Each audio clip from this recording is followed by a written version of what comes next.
নমস্কার সবাইকে, কৈলাস স্টাডি সেন্টারের তরফ থেকে আজকের এই ক্লাসে আমরা দেখব জ্যাক বোর্ড ক্লাস 9-এর বাংলা সঠিক অ্যান্সার কি। গতকালকে যে পরীক্ষা ছিল জ্যাক বোর্ডের SA1-এর পরীক্ষা ক্লাস 9-এর, সেখানে বাংলার যে পরীক্ষা হয়েছে তার এই যে প্রশ্ন এসেছিল 40টা MCQ টাইপের, তো সেগুলোর আমরা আজকের এই ভিডিওতে তার সঠিক অ্যান্সার দেখে নেব।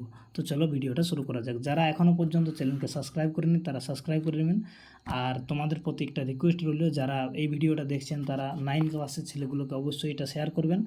আর যারা জেটেটের জন্য রেডি হচ্ছেন, এই ধরনের প্রশ্ন তোমাদের জন্য আসার সম্ভাবনা রয়েছে, কেননা সিলেবাসে ক্লাস 9, 10, 11, 12 রয়েছে। তো চলো এবার ভিডিওটা শুরু করা যাক। তো যে প্রশ্নটা এসেছিল, ঠিক আছে, এটা হচ্ছে সেই প্রশ্ন যেটা ওখান থেকে আমরা পিডিএফটা নিয়েছি প্রশ্নটা। তো প্রথমে একটা অনুচ্ছেদ ছিল, অনুচ্ছেদে রয়েছে যে প্রায় 250 বছর পূর্বে একদিন মাঘ মাসের রাত্রি শেষে একখানি যাত্রী নৌকা গঙ্গাসাগর হইতে প্রত্যাগমন করিতেছিল। তো সাগর সঙ্গমে নবকুমার বলে যে তোমাদের 9 ক্লাসে পড়াটা রয়েছে, ঠিক আছে, গদ্যাংশটা রয়েছে, সেখান থেকে এই অনুচ্ছেদটা নেওয়া হয়েছে। আমরা সরাসরি প্রশ্নগুলো দেখব, তোমরা এটা পড়ে নিয়েছো নিশ্চয়ই।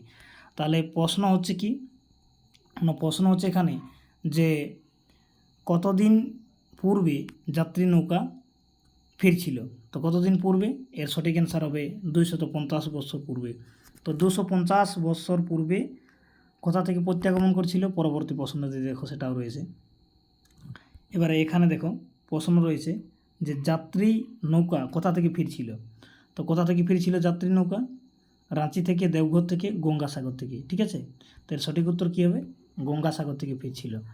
এরপরে পরের পর যে প্রশ্ন রয়েছে 3 নম্বরে, ঠিক আছে, 3 নম্বর প্রশ্ন রয়েছে যে দস্যুদের ভয়ে যাত্রী নৌকা কেমনে যাতায়াত করত। তো তারা দলবদ্ধ হয়ে যাতায়াত করত। যাদের ভিডিওটা দেখতে একটু হয়তো কোয়ালিটিটা ভালো লাগছে, তারা ভিডিওর কোয়ালিটি বাড়িয়ে নেবেন, ঠিক আছে।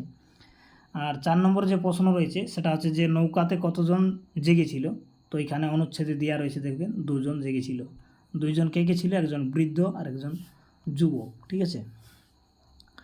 তাহলে পরের প্রশ্ন হচ্ছে যে অনুচ্ছেদের উপর অনুচ্ছেদটি কোথা থেকে নেওয়া হয়েছে। তো এটা হচ্ছে সাগর সঙ্গমে নবকুমার, তোমাদের যেটা প্রথম গদ্যাংশ রয়েছে সেখানেই। আর পরে যেটা দ্বিতীয় পাঠে প্রশ্ন হয়েছে যে নিচের প্রশ্নগুলির সঠিক উত্তর চয়ন করো। তো হিন্দু রসায়নের ইতিহাসের বইটি কার লেখা? এটা আচার্য প্রফুল্লচন্দ্র রায়ের লেখা।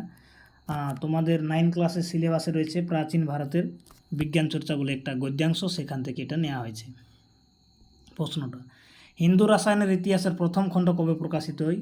তোমরা যদি প্রাচীন ভারতের বিজ্ঞান চর্চার বইটা পড়ে থাকেন তাহলে প্রথম পেজটাতে শেষের দিকে, প্রায় পাতা শেষের দিকে এই সালটা উল্লেখ করা রয়েছে, ঠিক আছে। প্রথম একটা খণ্ড প্রকাশিত হয়, ঠিক আছে, আর একটা দ্বিতীয় খণ্ড প্রকাশিত হয়। তো না এটা হবে, না এটা হবে, না এটা হবে, 1902 সাল হবে এর সঠিক উত্তর।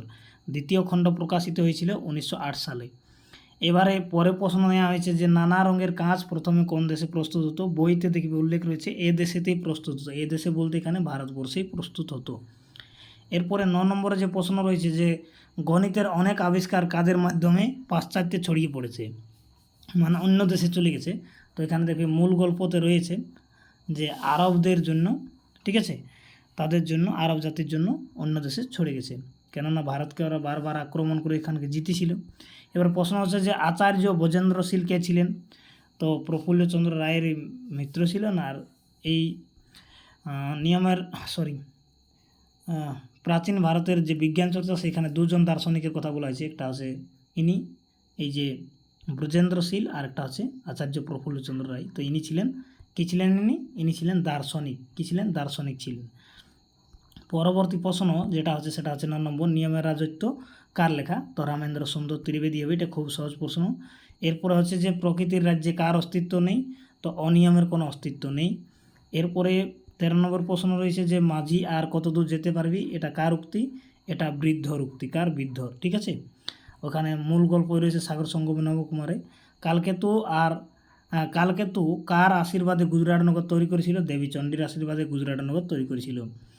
ভানুদত্ত কাকে প্রণাম করে? কালকেতুকে প্রণাম করে বলেছিল প্রণাম করিয়া বীরে, এরকম করে একটা কবিতার লাইন রয়েছে। যেমন কালকেতুর নিকট ভানুদত্ত কবিতাটির কবিকে, তো কবি কঙ্কন মুকুন্দরাম চক্রবর্তী হচ্ছে এর কবি। এবারে কুলীন ব্রাহ্মণ কার ঘরে ভোজন করতেন? ভাঁড় দত্তর ঘরেই সবাই ভোজন করতেন। এটা ভাঁড় দত্ত নিজেই গিয়ে কালকেতুকে বলেছিলেন। ভাঁড় দত্তের কয়টি পুত্র? তো না 1 হবে, না 2 হবে, না 3 হবে, না ঠিক আছে 4 হবে এর সঠিক উত্তর। 4ই পুত্র, বহিনী শাশুড়ি, 6 জামাই 6 ঝি, এরকম করে একটা দেখবেন 9 ছিল ওখানে। আর দোয়েল পাখি কোন গাছে বসেছিল? ডুমুর গাছে বসেছিল, ঠিক আছে। এরপরে প্রশ্ন হবে যে, প্রশ্ন আছে 20 নম্বরে, যে কে ইন্দ্রের সবাই নেচেছিল? তোমাদের একটা 9 ক্লাসে কবিতা রয়েছে বাংলার মুখ আমি দেখিয়াছি, সেইখান থেকে এই প্রশ্ন, বেহুলা ইন্দ্রের সবাই নেচেছিল। এরপরে যে প্রশ্ন নেওয়া আছে যে মধুকর ডিঙ্গা কার? তো মধুকর ডিঙ্গা হচ্ছে চাঁদ সওদাগরের। কার? চাঁদ সওদাগরের মধুকর ডিঙ্গা। এরপরে প্রশ্ন হচ্ছে যে দেবরাজ ইন্দ্রের রাজধানী কোথায় ছিল? তো অমরাই ছিল, স্বর্গে, ঠিক আছে। এরপরে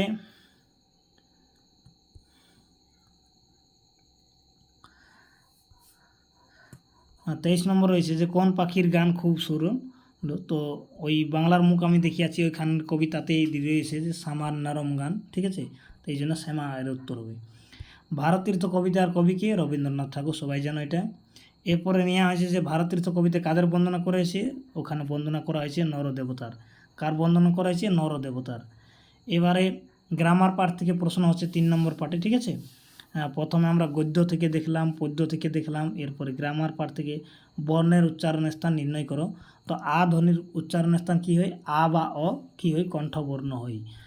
তাছাড়াও পরে যে রয়েছে দ, ঠিক আছে, দ মানেই দন্তবর্ণ হয়, ঠিক আছে। ত থ দ সব এগুলো কী হয়? দন্তবর্ণ হয়। আপনি নিজেও যদি উচ্চারণ করেন তাহলে দেখবে জিভা আছে আপনার দাঁতে আঘাত করছে, ঠিক আছে। সন্ধি বিচ্ছেদ করার জন্য 2টা প্রশ্ন দিয়েছিল, সন্ধি বিচ্ছেদ করো। হিমালয়, খুব সহজ প্রশ্ন, হিমজৌড়ালয় আমরা বারবার যেটা ক্লাসে পড়াই, ঠিক আছে। প্রতীক্ষা, যেমন প্রতিযোগ্য ইচ্ছা, ঠিক আছে, এটা হচ্ছে প্রতীক্ষা। এরপরে যে নিয়েছে সমাস নির্ণয়, ঠিক আছে। সমাস নির্ণয় 2টা প্রশ্ন হবে, যেমন হাল বলদ, তাহলে হালের বলদ, তো এটা কী হবে? তৎপুরুষ হবে, তৎপুরুষ সমাস হবে। হালের বলদ কী হবে? তৎপুরুষ সমাস হবে। 31 নম্বর প্রশ্ন, মহাশয়, যেমন মহান আশ্রয় যার, তো এটা কী হবে? বহুব্রীহি সমাস হবে, বহুব্রীহি সমাস হবে। এরপরে পদ পরিবর্তন, যেমন মুখ থেকে কী হবে? মৌখিক হবে, মুখ থেকে মৌখিক হবে। এরপরে ভারত শব্দের পদ পরিবর্তন করলে ভারতীয় হবে। এরপরে যে প্রশ্ন রয়েছে, যেমন পার্ট 7-এ নিচের শব্দগুলি কোনটি প্রত্যয় নির্ণয় করো। তো পাঠকের প্রত্যয় কী হবে? পাঠক, অক শব্দটা হচ্ছে এর প্রত্যয়। প্রত্যয় যে শব্দ শেষের সময় কোনো মূল শব্দর শেষের দিকে আসি করে যোগদান নিয়ে সেই শব্দর অর্থ পরিবর্তন করে, ঠিক আছে। তো জমিদার, জমিদার শব্দই দার শব্দ হচ্ছে এর প্রত্যয়। এরপরে যে অন্য প্রশ্নগুলো রয়েছে, যে নিচের প্রশ্নগুলির সঠিক উত্তর চয়ন করো। 36 নম্বর প্রশ্ন রয়েছে আমাটির ভেপু থেকে, যে আমাটির ভেপু রচনাকার? তো বিভূতিভূষণ বন্দ্যোপাধ্যায়ের। এরপরে অপুর মায়ের নাম কি? তো যারা বই পড়েছে নিশ্চয়ই পেয়েছে, ওখানে সর্বজয়া তার মায়ের নাম। দুর্গা কে ছিল? অপু আর দুর্গা কে ছিল? ভাই বোন ছিল, অতএব দিদির অপুর দিদি ছিল, ঠিক আছে। এরপরে আজকের ক্লাসের এই 2টো প্রশ্নই শেষ। গ্রামের পাঠশালায় গুরুমশাইয়ের নাম কী ছিল? প্রসন্ন গুরুমশাই, ঠিক আছে। আর মহাভারতের কোন চরিত্র অপুর ভালো লাগতো? এটা কিন্তু সিজিএলও ছিল, ক্লাস 9ও আছে। তো কর্ণ চরিত্র ভালো লাগতো। কোন চরিত্র? কর্ণ চরিত্র, ঠিক আছে। তো এই ছিল ক্লাস 9-এর বাংলার 40টা এমসিকিউ টাইপ ধরনের প্রশ্ন। যদি ভালো লেগে থাকে চ্যানেলকে সাবস্ক্রাইব করবেন, আর পরবর্তী ভিডিওর জন্য জানাবেন কমেন্ট করে কী সাবজেক্টের উপর চাই। আর তাছাড়াও বন্ধুদের সাথে ভিডিওটা শেয়ার করবেন, লাইক করবেন, কোনো সমস্যা হলে কমেন্ট করে জানাবেন।